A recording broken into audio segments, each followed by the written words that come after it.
కూర్చుంటే మన ధర్మం ప్రకారం శంకరుని పక్కన పార్వతీదేవి కూర్చుని ఉంటుంది.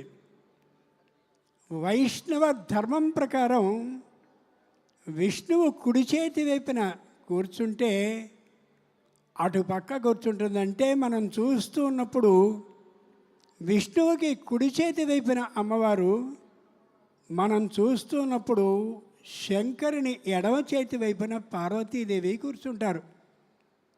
ఆ ఇద్దరు అలా ఉన్నప్పుడు ఇటు శంకరుని పక్కన నందీశ్వరుడు బ్రహ్మాండమైనటువంటి నంది రూపంతో ఉంటాడు కదా, అలా కూర్చుంటాడు.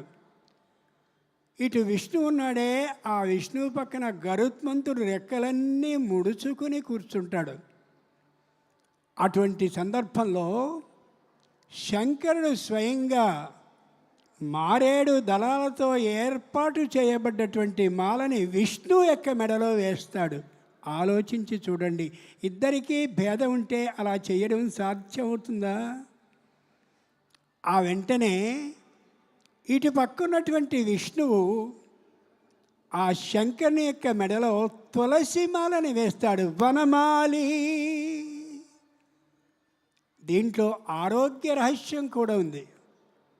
ఈ కార్తీకం అనేది ఏదైతే ఉందో, ఈ కార్తీకంలో చిరు చలి మంచు ఏర్పాటవుతుంది కాబట్టి ఆ మంచు చలిని పూర్తిగా తొలగించగలిగినటువంటి రెండు ఔషధాలు, ఒకటి మారేడు, రెండవది తులసి.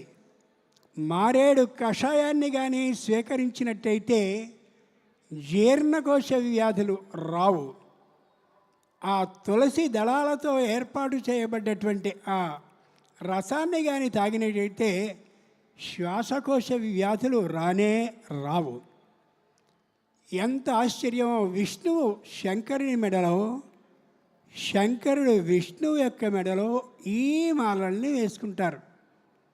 ఇక ఏ లక్ష్మీదేవి ఉందో ఆ లక్ష్మీదేవి అక్కడ ఉన్నటువంటి పార్వతీదేవికి రత్నగ్రైవేయ చింతాకలోలముక్త ఫలాన్విత, బ్రహ్మాండమైన రత్నాలతో ఉండే అద్భుతమైన మెడలోని హారాన్ని చింతాక పథకంతో సహా వేస్తుంది ఆవిడ. ఆ పార్వతీదేవి ఈ లక్ష్మీదేవి దగ్గరకు వచ్చి మౌక్తికైర్మండితాంగః క్షీరోదన్నత్ ప్రదేశే శుచిమణి విరసత్సైకతే మౌక్తికానాం మాలాక్లుప్తాసనస్థ.